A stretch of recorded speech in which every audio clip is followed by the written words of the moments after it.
सर्वेभ्यो नमो नमः। आज हम कक्षा सप्तमी षष्ठः पाठ कक्षा सप्तमी विषय संस्कृत की जो कक्षा 7 में रुचिरा द्वितीय भाग नामक पाठ्यपुस्तक है उसके पाठ 6 सदाचार इस पाठ का विस्तृत अध्ययन करेंगे। विस्तृत अध्ययन के दौरान हम इसके शब्दार्थ देखेंगे, हिंदी अनुवाद करेंगे, इंग्लिश ट्रांसलेशन भी आपके लिए यहाँ पर अवेलेबल है और सबसे महत्वपूर्ण परीक्षा के उपयोगी श्लोक आधारित प्रश्नोत्तर यहाँ पर आपको प्रत्येक श्लोक का, जो 6 श्लोक इस पाठ में, उन प्रत्येक श्लोकों का श्लोक आधारित प्रश्नोत्तर आपको मिलेंगे। ठीक है, तो सर्वप्रथम मैं संग्राम सिंह, प्रशिक्षित स्नातक शिक्षक, केंद्रीय विद्यालय संगठन, आपका अपनी कक्षा में हार्दिक अभिनंदन करता हूँ। सदाचार का मतलब क्या होता है? सदाचार सत प्लस आचार, अच्छा आचरण, अच्छा व्यवहार, उत्तम व्यवहार। ठीक है, तो उत्तम व्यवहार से युक्त, उत्तम व्यवहार प्रदान करने वाली, उत्तम व्यवहार के अंतर्गत जो बातें आती है वो इसमें श्लोकों के माध्यम से प्रस्तुत की गई है। तो आइए पाठ पढ़ते हैं, आगे बढ़ते हैं। सर्वप्रथम श्लोक संख्या 1, ये इसके यहाँ पर वर्ड मीनिंग है। पहले हम इसका उच्चारण करते हैं। आलस्यम ही मनुष्याणाम शरीरस्थो महान रिपु नास्त्युद्यम समो बंधु कृत्वा यम नावसीदति। ठीक है, ये सामान्य से मैंने पठन किया इसका, अगर आप इसको गायन के माध्यम से प्रस्तुत करना चाहते हैं। आलस्यम ही मनुष्याणाम शरीरस्थो महान रिपुः नास्त्युद्यम समो बंधुः कृत्वा यम नावसीदति। तो मनुष्याणाम मतलब मनुष्यों के, आलस्य जो है, आलस्य ही मनुष्यों के, शरीरस्थो शरीर में रहने वाला, मनुष्यों के शरीर में रहने वाला, महान बहुत महान, रिपु शत्रु है। आलस्य ही मनुष्यों के शरीर में स्थित महान शत्रु है। आलस्य क्या है? मनुष्यों के शरीर में स्थित एक महान शत्रु है। शत्रु क्या करता है? शत्रु जिस प्रकार मनुष्य को हानि पहुंचाता है उसी प्रकार ये आलस्य भी मनुष्य को हानि पहुंचाता है। ठीक है, नास्त्युद्यम समूह, तो नास्त्युद्यम समूह देखो यहाँ पर न अस्ति उद्यम समूह, उद्यम मतलब परिश्रम के समान, न अस्ति नहीं है, परिश्रम के समान नहीं है। क्या नहीं है? बंधु, परिश्रम के समान कोई बंधु भ्राता मित्र, परिश्रम के समान आपका मित्र कोई नहीं है। जैसे आलस्य को क्या बताया? शत्रु, तो परिश्रम को क्या बताया? उद्यम को क्या बताया? मित्र। तो आलस्य तो आपका शत्रु है, परंतु परिश्रम आपका बंधु है, आपका मित्र है। कृत्वा यम जिसको करके, किसको करके? परिश्रम को करके, नावसीदति ही, मनुष्य कभी दुखी नहीं होता। तो ध्यान दीजिए, आलस्य ही मनुष्यों के शरीर में स्थित महान शत्रु है, परिश्रम के समान कोई बंधु नहीं है, जिसको करके मनुष्य कभी दुखी नहीं होता। आलस्य क्या है? आपका शत्रु है जो आपको नुकसान पहुंचा सकता है, परंतु परिश्रम आपका मित्र है, आपका भाई है, और परिश्रम को आप करेंगे, परिश्रम आप निरंतर करते रहेंगे तो आप कभी भी दुखी नहीं होंगे। ठीक है, तो यहाँ पर इसका हिंदी अनुवाद है, आलस्य निश्चय ही मनुष्यों के शरीर में रहने वाला महान शत्रु है और परिश्रम के समान आपका कोई बंधु मित्र नहीं है, जिसे करके, परिश्रम को करके मनुष्य, या परिश्रम को करने से मनुष्य कभी दुखी नहीं होता। ठीक है, यहाँ पर ही आपका इंग्लिश ट्रांसलेशन भी अवेलेबल है। अगर आपको हिंदी संस्कृत लैंग्वेज में थोड़ा प्रॉब्लम है तो आप इस इंग्लिश ट्रांसलेशन के माध्यम से इस श्लोक का मीनिंग अच्छे से समझ सकते हैं। ठीक है, आइए आगे बढ़ते हैं। पद्यमाधृत्य, ये जो पद्य आपने पढ़ा इस पर आधारित प्रश्न है। सर्वप्रथम एक पदेन उत्तरत, मनुष्याणाम, एक पदेन उत्तरत, एक पद में आपको उत्तर देना है। मनुष्याणाम शरीरस्थो, मनुष्यों के शरीर में स्थित, महान रिपुः, महान शत्रु, कह, कौन है? मनुष्यों के शरीर में स्थित महान शत्रु कौन है? क्या बताया था हमने? आलस्य ही मनुष्यों के शरीर में स्थित महान शत्रु है, तो आलस्य। अगला है पूर्ण वाक्य अनुत्तरत, पूरा उत्तर आपको देना है। कम कृत्वा, किसको करके, नरह मनुष्य, नावसीदति दुखी नहीं होता। किसको करके मनुष्य दुखी नहीं होता है?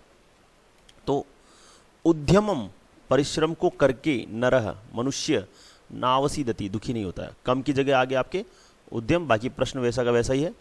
तो परिश्रम को करके मनुष्य कभी दुखी नहीं होता है। अगला है भाषिक कार्यम, श्रम परिश्रम, इति स्थाने, इसके स्थान पर, किम पदम, कौन सा पद, अत्र प्रयुक्तम, यहाँ प्रयुक्त है। परिश्रम के लिए कौन सा शब्द इस श्लोक में प्रयुक्त है? तो परिश्रम के लिए कौन सा शब्द प्रयोग में है? परिश्रम, मेहनत, उद्यम। अगला है उद्यम इति पदस्य किम विलोम पदम, उद्यम, अब जो परिश्रम है उसका विलोम शब्द यहाँ पर इस श्लोक में क्या दिया गया है? तो परिश्रम का विलोम क्या है? आलस्य। ठीक है, तो यहाँ पर इसके पद्यादित प्रश्न कंप्लीट होते हैं। अगले श्लोक की तरफ चलते हैं। यह है आपके अगला श्लोक, इसका उच्चारण करते हैं। श्वः कार्यमध्य कुर्वीत पूर्वाहे च पराहिकम न ही प्रतीक्षते मृत्यु कृतमस्य न वा कृतम। ठीक है, तो श्व मतलब आने वाला कल, आने वाला कल जो टुमारो जिसको आप इंग्लिश में बोलते हैं नेक्स्ट डे। श्व कार्यम अद्य, कल आने वाले कल, जो कल आपका कार्य है वो अद्य आज ही कुर्वीत कर लेना चाहिए। देखो, कल जो आपको कार्य करना है उसको आज ही कर लेना चाहिए। कल करने वाला कार्य आज ही कर लेना चाहिए। पूर्वाहे मतलब दोपहर से पहले। ठीक है, क्या दोपहर से पहले? च अपराहिकम, च मतलब और, अपराहिकम और दोपहर के बाद का कार्य दोपहर से पहले ही कर लेना चाहिए। देखो, कल करने वाला कार्य कब कर लेना चाहिए? आज, है ना। और दोपहर के बाद का जो काम है, मतलब आपको जो दोपहर के बाद जो काम करना है उसको दोपहर से पहले ही कर लो, मतलब समय से पहले ही आप काम को खत्म कर लो। अपना जो काम है, जो भी आपको काम मिला उसको समय से पहले आप खत्म कर लो। उसकी प्रतीक्षा मत करो, जो काम जब करना है तभी करूंगा, उससे पहले नहीं करूंगा। क्योंकि नहीं प्रतीक्षते, प्रतीक्षा नहीं करती है कौन? मृत्यु। मृत्यु प्रतीक्षा नहीं करती है। कृतमस्य न वा कृतम, कृतमस्य इसने, कृतम काम किया है, वा या नहीं किया है। क्योंकि मृत्यु किसी की प्रतीक्षा नहीं करती है कि काम किया गया है या नहीं किया गया। इसलिए कल करने वाले काम को आज कर लो, दोपहर के बाद करने वाले काम को दोपहर से पहले कर लो, मतलब काम को समय से पहले ही खत्म कर लो। क्योंकि मृत्यु कभी भी प्रतीक्षा नहीं करती, मृत्यु किसी का इंतजार नहीं करती कि किसने काम किया या नहीं किया, वो जब आनी होगी तब आ जाएगी। तो यहाँ पे इसका हिंदी अनुवाद है, कल का कार्य आज करना चाहिए, दोपहर के बाद का कार्य दोपहर से पहले ही कर लेना चाहिए। मृत्यु इस चीज़ की प्रतीक्षा नहीं करती कि इसका यह कार्य हुआ कि नहीं हुआ। मृत्यु प्रतीक्षा नहीं करती कि कार्य हुआ या नहीं हुआ। अब इसके पद्यम आदृत्य प्रश्न। सर्वप्रथम एक पदेन उत्तरत। कह न प्रतीक्षते, कह कौन नहीं प्रतीक्षते, कौन प्रतीक्षा नहीं करता? तो कौन प्रतीक्षा नहीं करता है? मृत्यु। मृत्यु प्रतीक्षा नहीं करती। पूरा उत्तर आपको देना फुल सेंटेंस में। मृत्यु किम न प्रतीक्षते, मृत्यु क्या प्रतीक्षा नहीं करती है? मृत्यु किस चीज की प्रतीक्षा नहीं करती है? तो मृत्यु इस चीज की प्रतीक्षा नहीं करती कि अस्य कार्य, इसका कार्य कृतम न वा, आज किया है या नहीं किया, इसने कार्य कर लिया है या नहीं किया है, इसकी प्रतीक्षा मृत्यु नहीं करती। अगला है भाषिक कार्य। हिय इति पदस्य विलोम पदम। देखो जो हिय है, हिय इसका मतलब भी कल होता है, और ये जो श्व आपके श्लोक में दिया है इसका मतलब भी कल होता है। डिफरेंस बिटवीन दोनों में, ये जो कल है ये फ्यूचर मतलब आने वाला कल है, टुमारो है, और ये जो कल है ये पास्ट है, मतलब ये है यस्टरडे और ये है टुमारो। ठीक है, और अध्य का मतलब होता है आज, टुडे। ठीक है, तो यह जो है ये मतलब बीता हुआ कल, इसका विलोम क्या होगा? श्वः, आने वाला कल। ठीक है, आगे चलते हैं। ये हमारा अगला श्लोक है, इसको उच्चारण करते हैं। सत्यम ब्रूयात प्रियम ब्रूयात न ब्रूयात सत्यम अप्रियम, प्रियम च नानृतम ब्रूयात एषः धर्मः सनातनः। देखिए क्या है, सत्यम, सत्य, ब्रूयात, ब्रूयात मतलब बोलना चाहिए, सत्य बोलना चाहिए। ठीक है, प्रिय, प्रिय बोलना चाहिए। ठीक है, दो इस लाइन में क्या मतलब हुआ? सत्य बोलना चाहिए और प्रिय बोलना चाहिए। देखो सत्य बोलना, आपको सच बोलना है। ठीक है, और कैसा बोलना है? प्रिय, प्यारा लगने वाला, जो दूसरों को अच्छा लगे। न ब्रूयात, नहीं बोलना चाहिए, न ब्रूयात नहीं बोलना चाहिए। क्या नहीं बोलना चाहिए? सत्यम अप्रियम, सत्यम अप्रियम, या दो वर्ड है। ठीक है, तो आपको बोलना क्या चाहिए? सत्य बोलना चाहिए, प्रिय बोलना चाहिए। ये इसने बोला सत्य बोलना चाहिए, प्रिय बोलना चाहिए। नहीं बोलना चाहिए, क्या नहीं बोलना चाहिए? सत्यम अप्रियम। सत्यम अप्रियम का मतलब ऐसा सत्य नहीं आपको बोलना चाहिए जो दूसरों को अप्रिय, बुरा लगे। ऐसा सत्य आपको नहीं बोलना चाहिए जो बुरा लगे। ठीक है, फिर है प्रियम च न अनृतम ब्रूयात, न ब्रूयात बोलना चाहिए। क्या नहीं बोलना चाहिए? और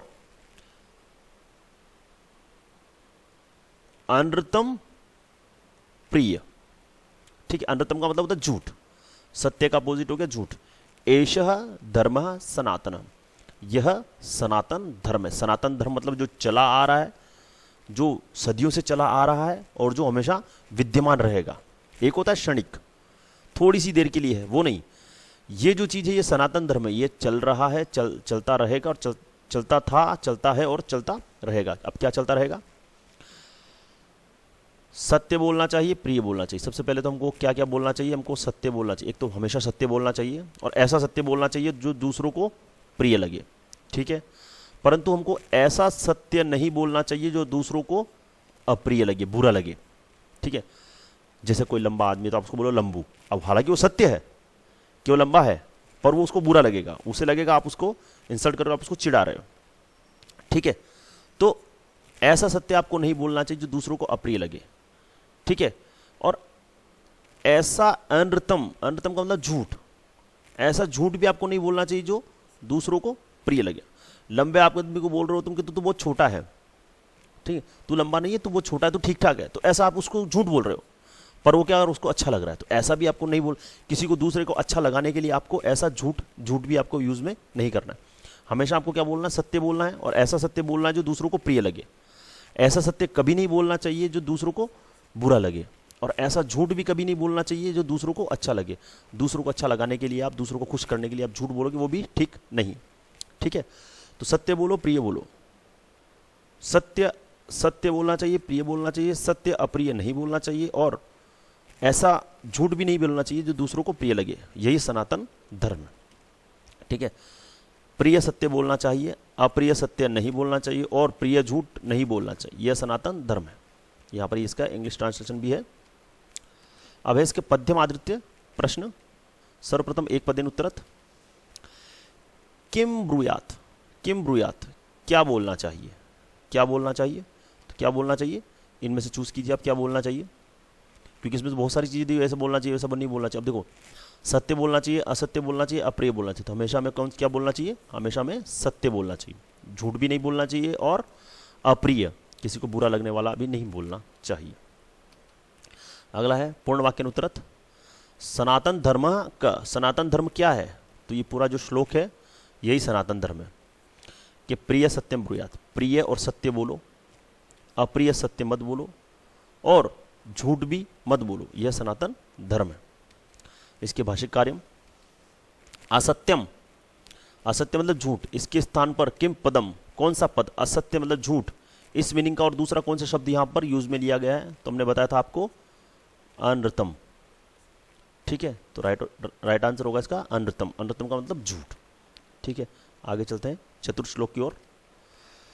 यह अगला श्लोक है, इसका हम उच्चारण करते हैं।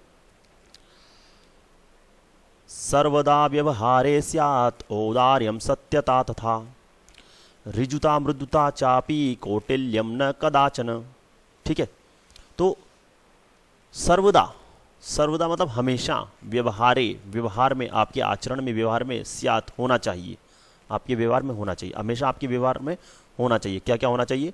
औदार्यम, उदारता, सत्यता, सत्य बोलना, सच बोलना, ऋजुता, नम्रता, कोमलता, ठीक है, ऋजुता, सॉरी, ऋजुता सरलता, मृदुता, नम्रता, कोमलता, ठीक है। ये चार चीजें आपके व्यवहार में हमेशा होना चाहिए, आचरण में हमेशा होना चाहिए। उदारता, उदारता दूसरों पर दया भाव, दूसरों से बड़ा बनना, ठीक है, हमेशा खुद का स्वार्थ न सोच करके दूसरों के बारे में भी सोचना, ठीक है। सरल, सत्यता, सत्यता मतलब हमेशा सच बोलना। ऋजुता, सरलता, व्यवहार एकदम सरल होना चाहिए, अच्छा आचरण होना चाहिए। नम्रता, नम्र होना चाहिए आपका व्यवहार, दूसरों के सामने झुकने वाला होना चाहिए। अभी जैसे इसमें बोल दी उदारता, बड़ा बनना, तो ऐसा नहीं बड़ा बनना कि दूसरों के सामने आप झुको, नहीं, आपको दूसरों के सामने कोमल भी रहना है, नम्र भी रहना है, दूसरों का आदर भी करना है, सत्कार भी करना है, ठीक है। तो ये सारी बातें व्यवहार में होनी चाहिए, उदारता, सत्यता, सरलता, कोमलता। परंतु कौटिल्यम न कदाचन, कुटिलता, कुटिलता आपके व्यवहार में कदाचन कभी भी नहीं होना चाहिए। कुटिलता, बुरा व्यवहार आपका कभी भी नहीं होना चाहिए, दूसरों को नुकसान पहुंचाने वाला, दूसरों को हानि पहुंचाने वाला व्यवहार आपका कभी भी नहीं होना चाहिए। तो हमेशा व्यवहार में उदारता, सत्यता, सरलता, कोमलता होना चाहिए, कुटिलता कभी नहीं होना चाहिए, कुटिलता आपके व्यवहार में कभी भी नहीं होना चाहिए। ठीक है, आगे बढ़ते हैं। मनुष्य के व्यवहार में सदा उदारता, उसी प्रकार सच्चाई, सरलता और नम्रता भी होनी चाहिए, परंतु कभी भी कुटिलता नहीं होनी चाहिए। ठीक है, इसके पद्यमादृत प्रश्न है। सर्वप्रथम एक पदेन उत्तरत। व्यवहारे कदाचन किम न स्यात्, व्यवहार में कभी भी क्या नहीं होना चाहिए, तो व्यवहार में कभी भी क्या नहीं होना चाहिए, कौटिल्यम, कुटिलता। ठीक है, पूरा उत्तर आपको देना, फुल सेंटेंस पूर्ण वाक्य उत्तरत। सर्वदा व्यवहारे किम किम स्यात्, हमेशा व्यवहार में क्या क्या होना चाहिए, तो हमने बताया औदार्यम, उदारता, सत्यता, सरलता, कोमलता हमेशा व्यवहार में होना चाहिए। भाषिक कार्यम, सरलता कोमलता, दो शब्द है, एक तो सरलता और एक है कोमलता। इति स्थाने, इनके स्थान पर किम किम पदम, कौन कौन सा पद यहाँ पर प्रयोग में लिया गया, मतलब सरलता और कोमलता अर्थ को बताने वाला, और कौन कौन सा शब्द यहाँ पर है, तो रिजुता, सरलता, मृदुता, कोमलता, ये दोनों शब्द हैं। तो रिजुता मृदुता च। ठीक है, आइए अगले श्लोक की ओर चलते हैं। प्रथम इसका उच्चारण करते हैं। श्रेष्ठम जनम गुरुं चापि मातरम पितरम तथा मनसा कर्मणा वाचा सेवेत सततम सदा।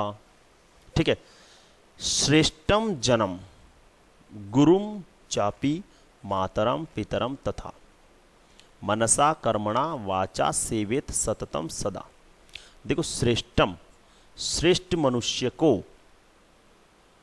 गुरुम, गुरु, मातरम, पितरम, श्रेष्ठ मनुष्य श्रेष्ठ व्यक्ति द्वारा गुरु, माता, उसी प्रकार पिता, इनकी, इन तीनों की मनसा, मन से, कर्मणा, कर्म से, वाचा और वाणी से, सेवित, सततम सदा, निरंतर, हमेशा, कंटिन्यूसली सेवित, सेवा करनी चाहिए।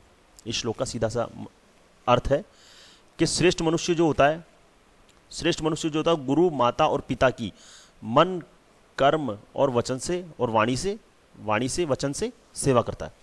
तो श्रेष्ठ मनुष्य को गुरु, माता, उसी प्रकार पिता की मन से, कर्म से और वाणी से सेवा करनी चाहिए, निरंतर सेवा करनी चाहिए। देखो, मन से सेवा, आप दिखावे के लिए सेवा कर रहे हो, सिर्फ जो कार्य बोला गया, जो सेवा की आपने दिखावे के लिए कर रहे हो, मन में आपके वैसी सेवा भावना है ही नहीं, आप मन में गालियां दे रहे हो, उल्टा सीधा उनके लिए बोल रहे हो, तो वो नहीं।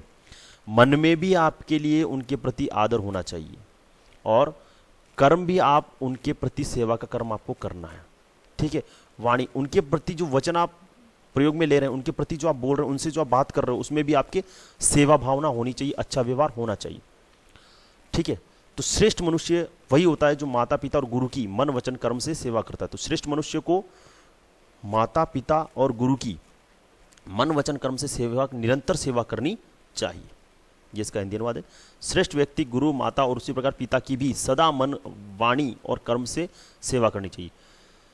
श्रेष्ठ व्यक्ति को गुरु, माता और उसी प्रकार पिता की भी सदा मन, वाणी और कर्म से सेवा करनी चाहिए। ठीक है, यहाँ पर ये इसका इंग्लिश ट्रांसलेशन है। ठीक है, ये जो इसमें ज़्यादा कोई क्वेश्चन बन नहीं रहा है, तो यहाँ पर हमने इसके लिए कोई भाषिक कार्यम एक पदेन उत्तरत ऐसा कुछ बनाया नहीं है, क्योंकि इसमें जो क्वेश्चन बनेगा सारा ऐसा ही बनेगा कि पूर्ण वाक्य में बन सकता है। ठीक है, कि मन, वचन, कर्म से किसकी सेवा करनी चाहिए, तो इनकी सेवा करनी चाहिए। तो श्रेष्ठ मनुष्य को क्या करना चाहिए, तो श्रेष्ठ मनुष्य को मन, वचन, कर्म से माता पिता और गुरु की सेवा करनी चाहिए। ठीक है, हाँ, थोड़ा इसमें मैं आपको बता देता हूँ कि मनसा, कर्मणा, वाचा, इन तीनों में तृतीय भक्ति है। ठीक है, वाणी से, कर्मणा, मनसा, इन तीनों में तृतीय भक्ति है। ठीक है, और सेवेत, सेवा करनी चाहिए, ये आत्मनेपदी, सेव धातु। ठीक है, सदा, हमेशा, ये क्या है, ये अव्यय है। इसी प्रकार ये च और अपि भी अव्यय, चा अपि, च प्लस अपि, ये भी अव्यय है, तथा भी अव्यय है। ठीक है, इसी के साथ अब आगे बढ़ते हैं। अब है श्लोक संख्या 6, ये अंतिम श्लोक है, पहले इसका हम उच्चारण करते हैं। मित्रेण कलहम कृत्वा न कदापि सुखी जनः इति ज्ञात्वा प्रयासेन तदेव परिवर्जयेत। ठीक है, तो अब इसका अनुवाद करते हैं। मित्रेण कलहम, मित्रेण मतलब मित्र के साथ, कलहम झगड़ा, कृत्वा करके, मित्र के साथ झगड़ा करके न कदापि कभी भी सुखी नहीं रहता है जन मनुष्य। मित्र से झगड़ा करके मनुष्य कभी भी सुखी नहीं रह सकता। अपने मित्र से झगड़ा करोगे तो आप कभी भी खुश नहीं रह पाओगे। ठीक है, इति ज्ञात्वा, ऐसा जानकर, मतलब ये बात आप समझ लीजिए कि मित्र से झगड़ा करने के बाद मनुष्य सुखी नहीं रहता, तो ये बात आप जान लीजिए। और प्रयासेन, प्रयास के द्वारा, अपने प्रयास के द्वारा, तदेव, उसको परिवर्जित, छोड़ देना चाहिए। किसको? लड़ाई झगड़े करने की आदत को छोड़ देना चाहिए, मित्र से झगड़ा करने की आदत को छोड़ देना चाहिए। तो मित्र के साथ झगड़ा करके मनुष्य कभी भी सुखी नहीं रहता है, तो ये बात आप जान लीजिए। इस बात को जानकर प्रयास के द्वारा आप इसको छोड़ दीजिए, इस झगड़ा करने वाली आदत को छोड़ दीजिए। यहाँ पर इसका हिंदी अनुवाद यहाँ देखते हैं। मित्र के साथ झगड़ा करके मनुष्य कभी सुखी नहीं हो सकता, यह जानकर उस झगड़े से बचना चाहिए। उस झगड़े से, जो झगड़ा आप करते हो उस झगड़े से आपको बचना चाहिए। मित्र के साथ झगड़ा करने से आपको बचना चाहिए, उसको अवॉइड करना चाहिए। ठीक है, आइए इसके प्रश्नोत्तर देखते हैं। पद्यमादृत्य, सर्वप्रथम एक पदेन उत्तरत। कस्य परिवर्जनम कर्तव्यम, किसको त्याग कर देना चाहिए? किसका त्याग कर देना चाहिए? कलहस्य, झगड़े का। जो झगड़ा आप कर रहे हो उसका आपको त्याग कर देना चाहिए। किससे? मित्र से कभी भी आपको झगड़ा नहीं करना है, क्योंकि उससे मनुष्य कभी भी सुखी नहीं रहता है। पूर्ण वाक्य उत्तरत, पूरा उत्तर आपको देना है। किम कृत्वा मनुष्य कदाचन सुखी न भवति। किम कृत्वा, क्या करके मनुष्य कभी भी सुखी नहीं होता है? क्या करके मनुष्य कभी भी सुखी नहीं होता है? तो अपने मित्र से झगड़ा करके मनुष्य कभी भी सुखी नहीं रहता है। तो मित्रेण सह कलहम कृत्वा, मित्र के साथ कलह करके मनुष्य कभी भी सुखी नहीं रहता है। अब है भाषिक कार्य, भाषा संबंधित प्रश्न। प्रयत्नेन इति प्रदस्थ, प्रयत्नेन, प्रयत्न के द्वारा, इस पद के स्थान पर किम पदम, कौन सा पद इस श्लोक में प्रयोग में लिया गया है? प्रयत्न के द्वारा, प्रयासेन, प्रयास के द्वारा, दोनों का मीनिंग सेम है, तो प्रयासेन। अगला है शत्रुणा, शत्रुओं के द्वारा, शत्रु के द्वारा, इति पदस्य, इस पद का विलोम पद, शत्रु के द्वारा, इसका विलोम शब्द यहाँ क्या प्रयोग में लिया गया है? शत्रु के द्वारा, शत्रु से, या इसका विलोम क्या होगा? मित्र से। शत्रु से मित्र से, शत्रु का विलोम क्या होता है? मित्र, तो शत्रु से मित्र से, तो इसका विलोम होगा आपके मित्रेण। ठीक है, तो इसी के साथ कक्षा 7 षष्ठ पाठ 6 सदाचार, इस पाठ का विस्तृत अध्ययन हम कर चुके हैं। आशा करता हूं आपको मेरा ये वीडियो पसंद आया होगा। आज के लिए बस इतना ही। धन्यवाद। आपका दिन मंगलमय हो।